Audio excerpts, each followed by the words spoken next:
Boa noite, sou professora Erlei Cassiano Kepler, do campus de Cruzeiro do Sul, professora da disciplina Fundamentos da Educação de Jovens e Adultos. Sou bióloga e mestre em Ecologia e Manejo de Recursos Naturais pela Universidade Federal do Acre. Sou doutora em Aquicultura, no área de produção de organismos aquáticos pela Unesp de Jaboticabal. Tenho direito e aperfeiçoamento em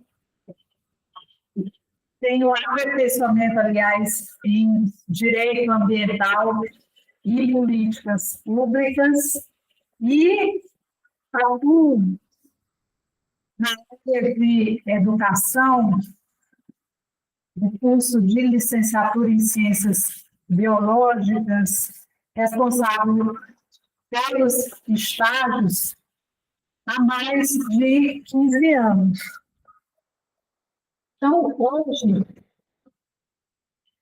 nós vamos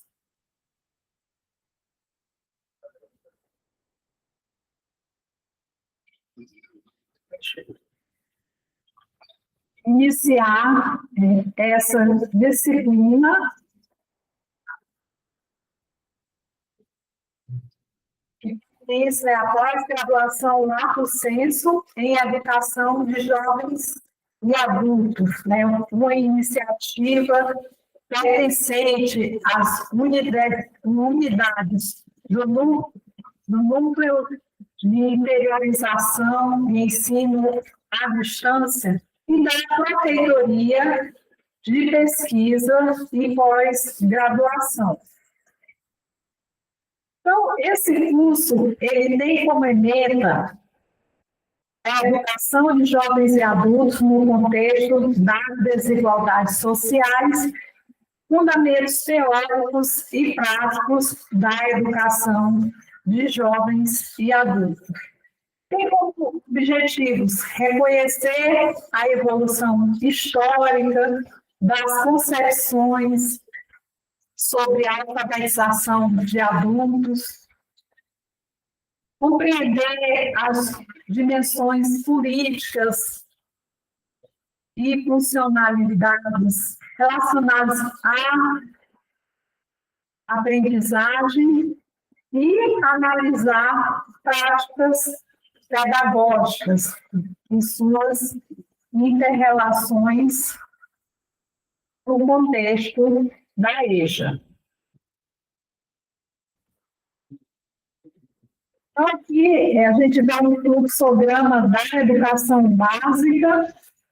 Vamos conferir aqui se está.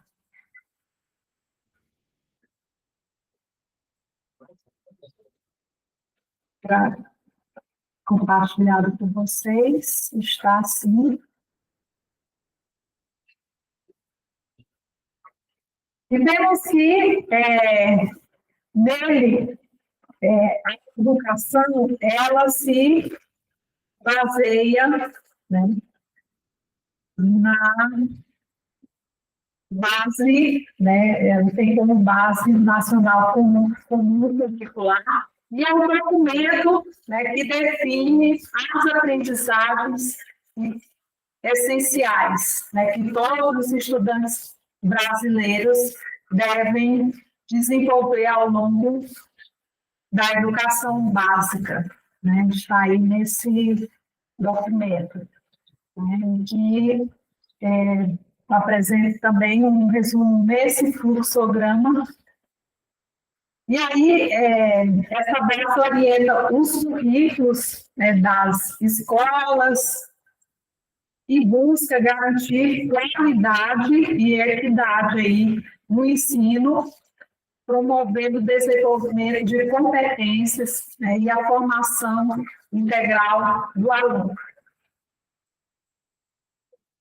Só que no percurso da vida dele, muitas vezes ele não consegue cursar, né, na idade que pertenceria àquela série.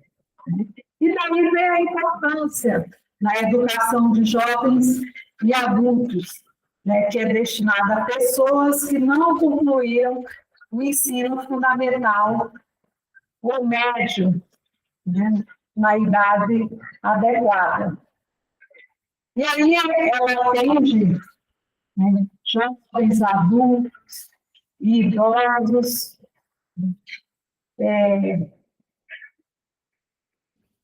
que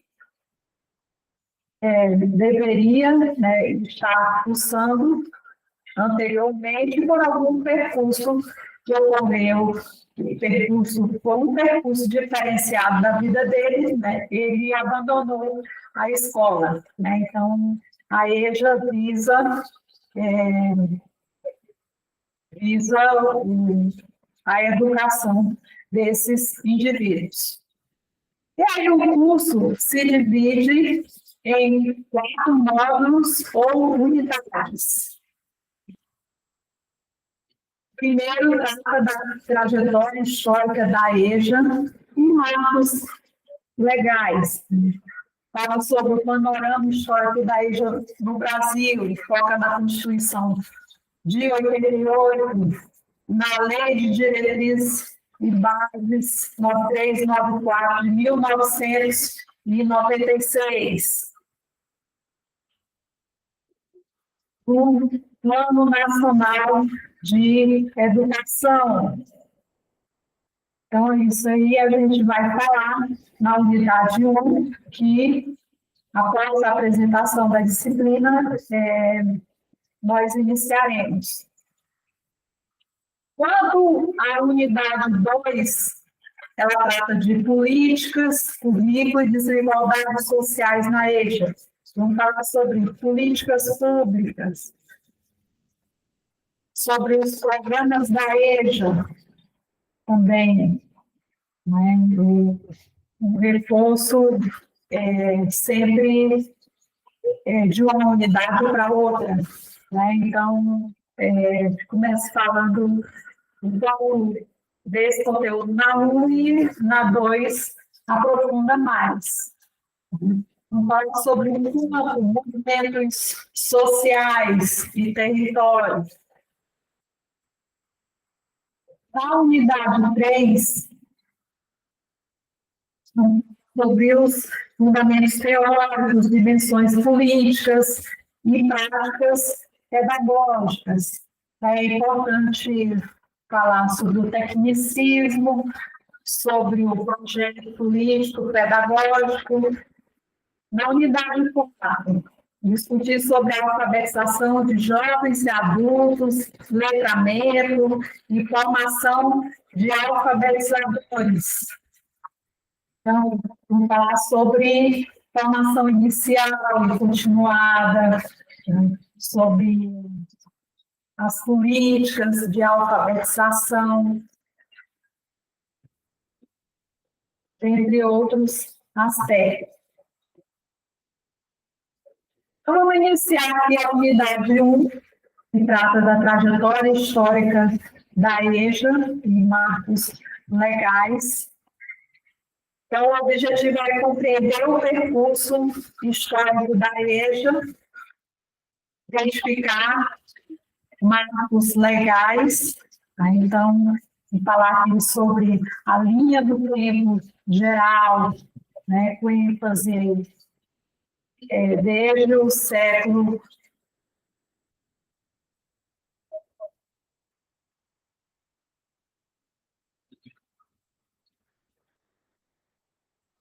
XIX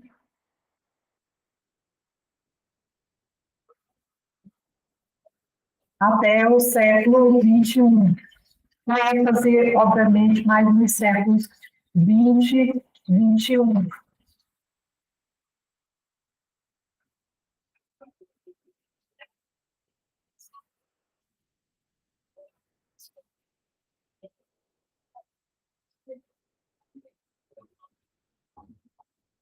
Problematizar concepções compensatórias, né, versus a educação ao longo da vida.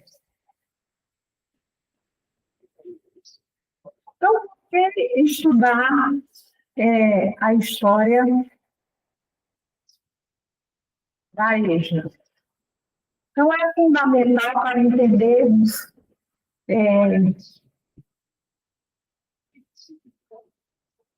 a sua posição, né, que ela ocupa até hoje, e que é de um lugar secundário nas políticas educacionais, né? Então, a história funciona como chave de compreensão ao longo de muitas décadas atuais, e tudo isso tem raízes aí no passado, pois há tempo a EJA ela foi marcada por disputas políticas, preconceitos e invisibilidades, né? Ao compreender essas permanências, essas rupturas, ela vai nos ajudar a fortalecer as práticas pedagógicas críticas.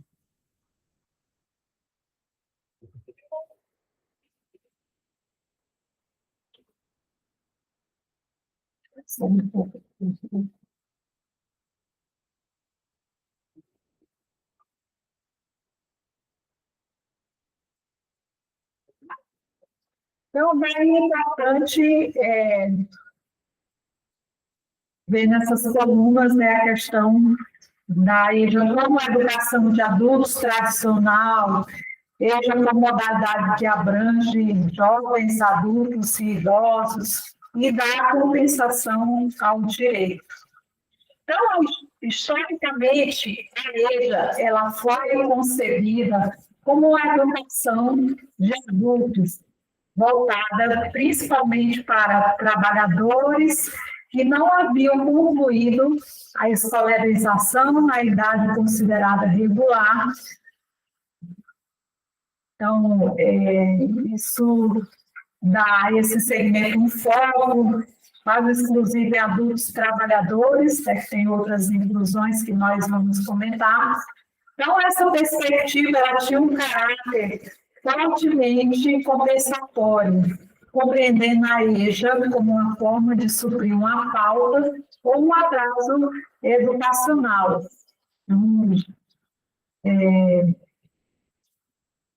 Nesse modelo, cujo objetivo era recuperar a escolarização interrompida, tinha currículos rígidos e escolarizados, que baseavam-se na simples adaptação do ensino regular, né, com pouca valorização dos saberes, né, das trajetórias de vida dos sujeitos. Então, a educação era vista mais como reposição de conteúdos, né? Uma educação bancária que foi criticada por Paulo Freire, né? Que defendia um processo formativo amplo. Então, essa diversidade de sujeitos e trajetórias permeada a ideia de educação ao longo da vida, entendendo o aprendizado como um direito permanente e não limitado aí à infância ou juventude. Então, nessa perspectiva, os tempos e espaços educativos se ampliam, podendo ocorrer em escolas, comunidades, espaços de trabalho, e outros contextos sociais, com metodologias mais flexíveis e dialógicas, que valorizam os saberes construídos ao longo da vida. Então, a mudança da concepção da EJA representa a passagem de uma lógica compensatória para uma lógica de direito. E aí isso implica reconhecer os sujeitos da EJA como protagonistas do processo educativo, com histórias, culturas e conhecimentos próprios. E não como pessoas atrasadas, né, que tiveram a formação incompleta. E aí, essa compreensão, ela exige práticas mais críticas, contextualizadas e comprometidas com a transformação social. E aqui a gente vê uma linha, em termos geral, da EJA, no Brasil. Então, no início do século XX, ela surge como resposta ao analfabetismo. Depois vem aí as campanhas de massa, né, seguidas aí pelo ensino supletivo. E aí, com a redemocratização, a EJA passa a ser discutida como direito. E aí, após 1988, ela ganha um reconhecimento legal como modalidade, garantido pela pós-constituinte, né? A Constituição garantiu isso. E aí, no século XXI, ela vive avanços e retrocessos, sempre em disputa, e aí criando diretrizes curriculares, promovendo a inclusão social, contemplando a diversidade de sujeitos e espaços, e sempre tentando garantir políticas públicas, novos financiamentos, pesquisas.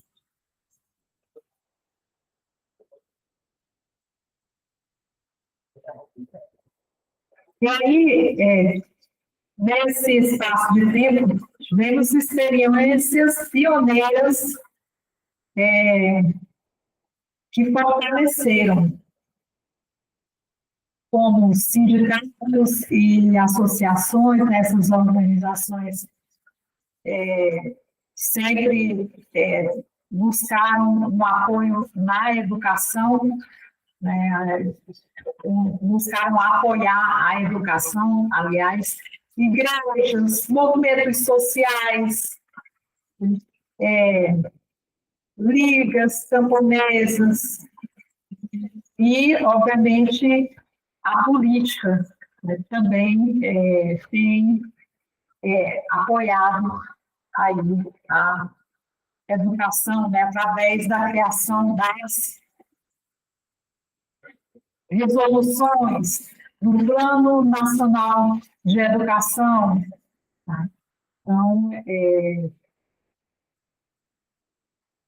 foram realizadas, né, campanhas de alfabetização de massa, né, que, no entanto, as metas eram quantitativas, né, de um caráter emergencial, né, valorizava números, né, por isso sempre eram realizados com curta duração. O ensino supletivo trouxe recuperação escolar, né, mas com conteúdos mínimos, né, e mais com uma lógica aí de reparação, cujo objetivo é a certificação rápida. No entanto, visões históricas dominantes, né, lideradas principalmente por Paulo Freire, tentaram corrigir essa visão tecnicista, que era mais de fluxo, né, de se obter números. E aí vieram as reformas educacionais, né, que foram influenciadas também pelo regime militar. Lembro que o golpe militar ocorreu nessa década, em 1960, foi criada a Lei de Diretrizes e Bases de 1961 como uma tentativa de reorganização do sistema que ocupava um lugar residual da igreja. Então, ela foi vista como um assistencialismo, né, onde direitos humanos, né, buscavam justiça social, e aí vem a época da redemocratização, né, na década de 80. E aí as experiências iniciais em campanhas, vejo que eram através de cursos comunitários, professores voluntários, né, experiências locais e comunitárias, e aí tinham poucos recursos. Acho que ciências eram uma das áreas, né, mais precarizadas. Então, essas campanhas de alfabetização de massa, elas tiveram descontinuidade, baixa qualidade, pouco ter ênfase nos números e ter também vários problemas em relação à formação docente. Veio até pouco tempo atrás, aqui na região, a gente tinha um grande número, por exemplo, de pedagogos ministrando aula de ciências, já no final do ensino fundamental. Então, a consolidação do ensino supletivo foi visto como uma regra escolar, que visava a padronização e que tem um distanciamento da realidade. O perfil dos estudantes do supletivo, né? Trabalhadores, donas de casa, né? Jovens em defasagem, têm múltiplas jornadas, né? Seja no trabalho, na família, dentre outros espaços que o jovem ocupa. E aí, também, as críticas ao modelo supletivo tinham pouca reflexão, desvalorização da experiência, e era um ensino instrumental, né, com currículo reduzido. E aí, houve um questionamento do supletivo, que tinha uma identidade própria, e aí vieram novas concepções, como de Lucchesi, de Hoffmann, que ofereceram bases para a criação de diretrizes curriculares.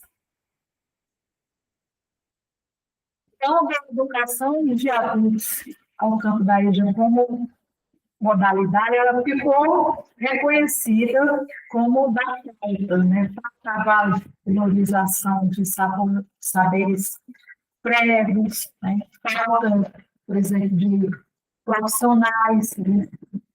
De contratações para o ensino da educação de jovens e adultos.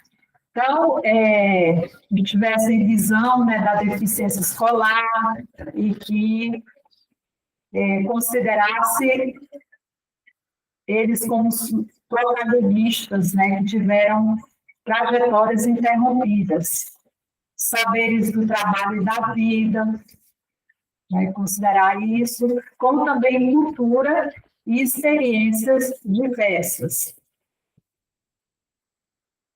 Então, a EJA, como modalidade na legislação, ela tem um reconhecimento legal, né, currículos diferenciados, formação docente própria e metodologias específicas. E aí, a educação escolar formal considera também a educação comunitária e popular, como também a formação profissional. Mas tudo isso é um campo fronteiriço, no que se refere às práticas educativas.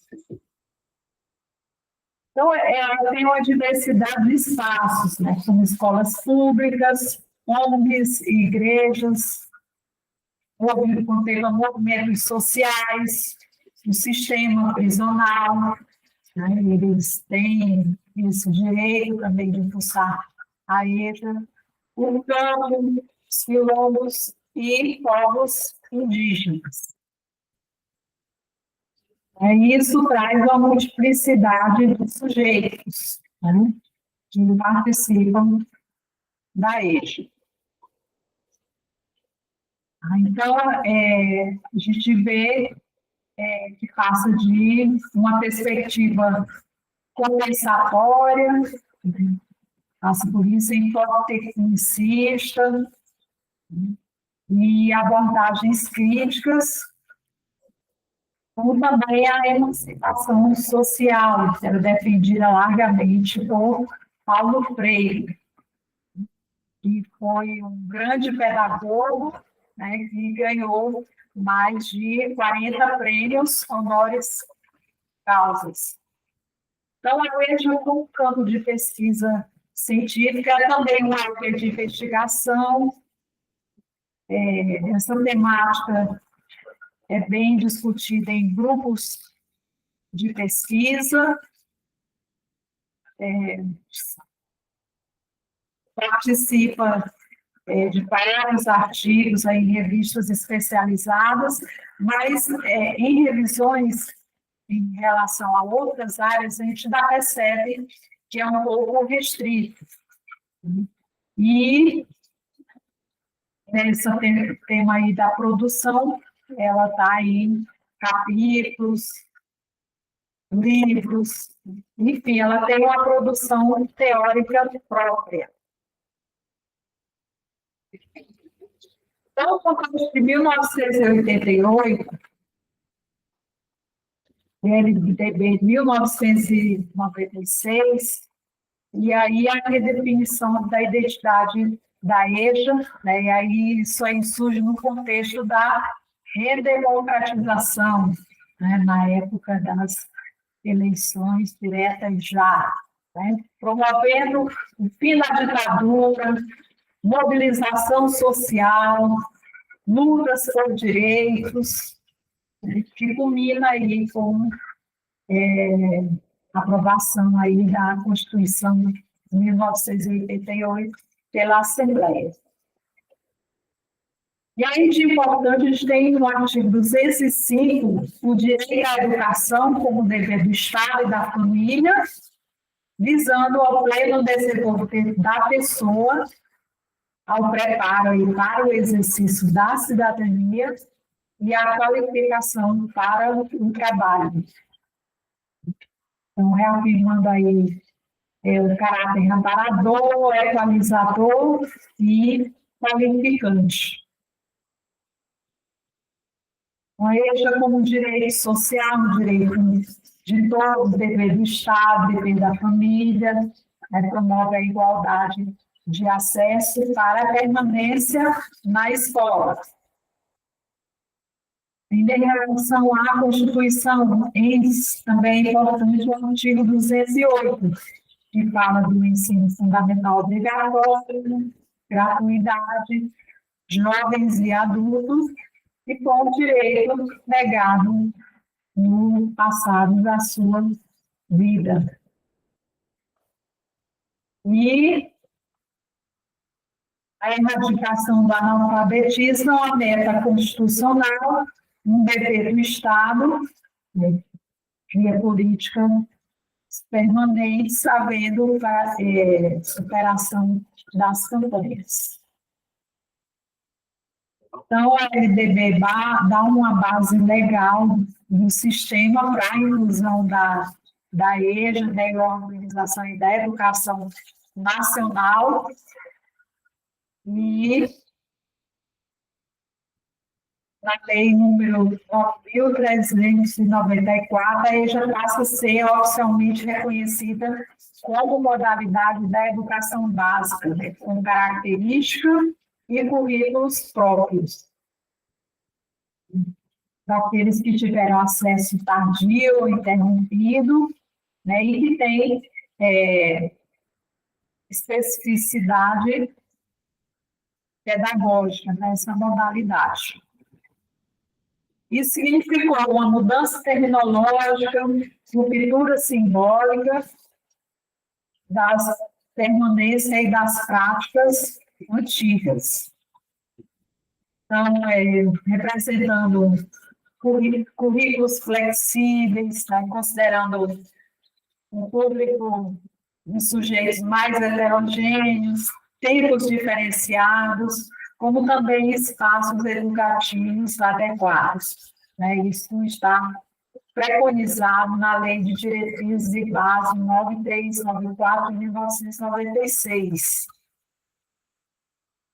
E aí, questão da discussão, né, que antes era de paradigma compensatório, né, que previa certificação rápida, currículo mínimo, né, e agora ela passe a ser uma educação permanente, né, ter formação contínua e ter a influência da Unesco, que é uma organização que tem vínculo com a ONU. Então, aí vem conteúdos pragmáticos, né? Passa do currículo reduzido para conteúdos pragmáticos, projetos interdisciplinares, né? Então, nas escolas de ensino da EJA, assim como tem o ensino regular, né? Tem o desenvolvimento desses projetos, que significa maior atividade de práticas pedagógicas, né, que são também denominados projetos de intervenção, levando à pesquisa e problematização. Então, os impactos na organização escolar, turmas noturnas, falta de apoio institucional, reorganização de tempos, como também acolhimento dos sujeitos. Então, considera uma formação específica para os educadores, né, que considera as trajetórias de trabalho, considera também o local, né, por causa da multiplicidade de ambientes, né, que ocorre nesse tipo de ensino. E também gênero, raça. Então, aí vem a questão também das políticas e programas da EJA, né, por conseguir dar andamento, uma boa formação. E aí vem as agendas internacionais, né, a Unesco, né, a organização, as conferências que tratam da educação de adultos e as recomendações globais. Aí, com isso, vem as influências multilaterais também, do Banco Mundial, agências da ONU, né, financiamentos e modelos de avaliação. E aí temos aí avanços e retrocessos, né, tendo baixa prioridade política, né, e, por outro lado, expansão de matrículas, necessitando de apoio financeiro para cortes orçamentários. E é importante investir na formação de educadores, né, ver que em estágios aí já contemplam um máximo, né, nos cursos regulares, precisa de fortalecimento em parcerias com universidades e também estágios ampliados, né, com mais participação na EJA. E quanto aos desafios aí da formação, rotatividade docente, né, condições precárias, falta de materiais, né, devido ao apoio institucional limitado. Até que recentemente está tendo mais concursos para efetivo, né, mas se dá uma formação, para uma formação continuada, aí para um professor e pouco mais ele trocava de segmento para ministrar aula, então perdia essa formação por causa da rotatividade docente. Então, experiências exitosas, os projetos de intervenção que ocorrem na escola, através da pesquisação, que se baseia no desenvolvimento de um projeto para a resolução de problemas, ampliação de grupos de estudo, de parcerias sociais também. Quanto à tendência, tecnicistas tinham competências instrumentais, né, de se alcançar metas e resultados, né, redução no sentido crítico. E aí a gente tem um diálogo intercultural, né, que é formado através da participação dos estudantes, né, que são submetidos a um currículo crítico, né, que considera também a educação popular e direitos humanos. E aí,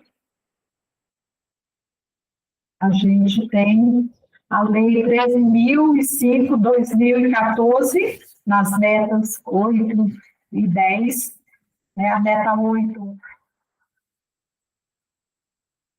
eleva a escolarização média da população, né, de 18 a 29 anos, de modo a alcançar, no mínimo, 12 anos de estudo.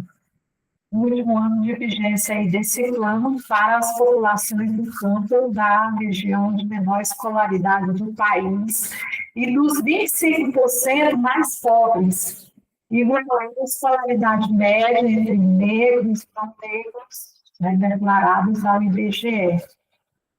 A meta 10, oferecer no mínimo 25% das matrículas de educação de jovens e adultos nos ensino fundamental e médio, na forma integrada à educação profissional. Isso foi atingido, a vigência desse plano, que é de 10 anos, Plano Nacional de Educação, ainda está em análise.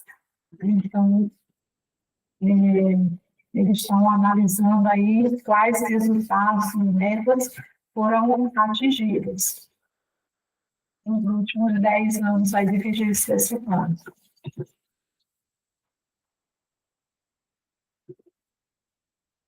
Então, no campo teórico, a produção de Paulo Freire exerce papel central aí ao fundamentar a EJA em uma perspectiva crítica, dialógica e emancipatória, contrapondo-se aí a concepções meramente compensatórias.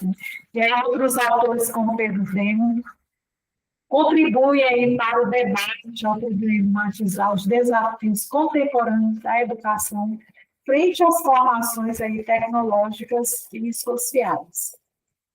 Aí nós temos a resolução CNE 7/2025, e no artigo 2º tem 2 parágrafos importantes, que são o 4º e o 5º, né, que considera as realidades culturais de grupos, né, suas formas de organização social. E o parágrafo 5º, ele identifica as barreiras que impedem ou dificultam o ingresso, a permanência e a participação de estudantes com deficiências, transtornos globais do desenvolvimento, altas habilidades, sendo importante observar a garantia de comunicação aumentativa e alternativa às pessoas com necessidades complexas de comunicação. Então, as diretrizes curriculares nacionais para a EJA,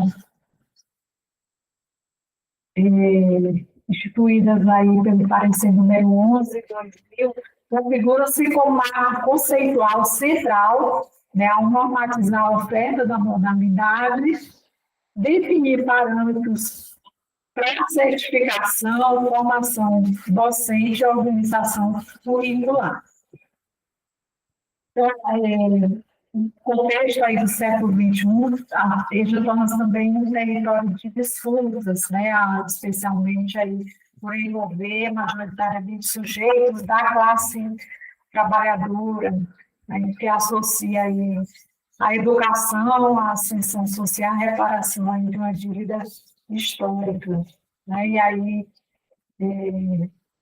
isso é discutido juntamente com as diretrizes curriculares no artigo de Maurício. Então, de importante também é cumprir os objetivos de desenvolvimento sustentável, né, na sua meta 4, que é assegurar a educação inclusiva e equitativa de qualidade, né, e promover oportunidades de aprendizagem ao longo da vida para todos.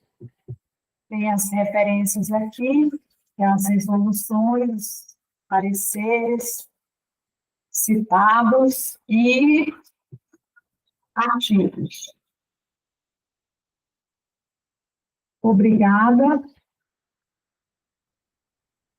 E na aula que vem nós tentamos fazer uma aula mais curta, porque essa também contemplou a apresentação da disciplina, e aí ela ficou mais longa.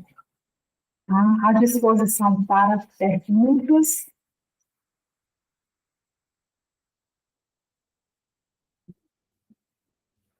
Que virão, obviamente, pela plataforma, né, qualquer dúvida, e tem um fórum, tá, para vocês participarem, tá, que já está postado.